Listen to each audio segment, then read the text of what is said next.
So hi guys, we're here in Bacchus Marsh para mag cherry picking.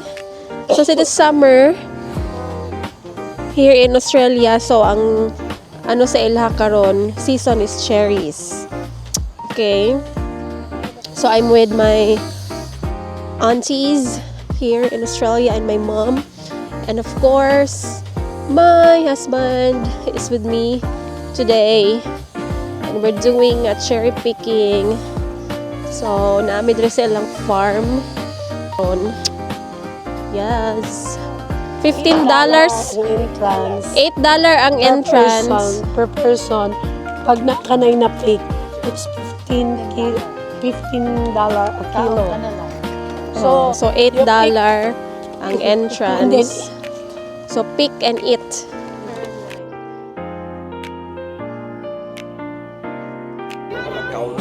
Cream. Para sa ko asin man. Lahi di asin. Mali. Dapat condensed na bugnaw. Cream. Ito, cream.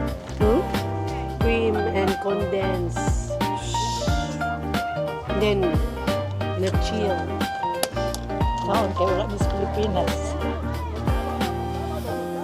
Sa Pilipinas. Mansanitas. Namunit mig mansanitas. Uy, pagkaon na. Sugod nagkaon. So, mo ni siya ang real cherries coming from the trees na wala sa lata. Kaysa to sa Pilipinas na naman sa lata. No? So, let's try. So, diri, $8 ang entrance fee per person. If gusto ninyo paliton ang inyong gipik. So, $8, unlimited na siya eating and picking. But of course, kung i-pick ninyo siya, inyong paliton inyong gipik. So, $15 per kilo. Okay? So, pwede na po, dili mo pick. Gusto na ninyo mo feel mo kaon, $8 per person. So, let's try.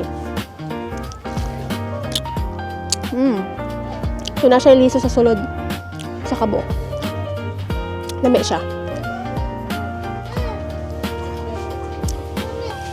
Actually, wala akong nagakaon og cherry sa lata kay walay lami, di ba? Wala ni lami. Hindi siya ma-compare, wala kay maano sa laing putas kaya lami siya. Come guys, come. Kung naadare ka ba na ako auntie and si mama. So that's it guys. See you in my next video and vlog. Video or vlog?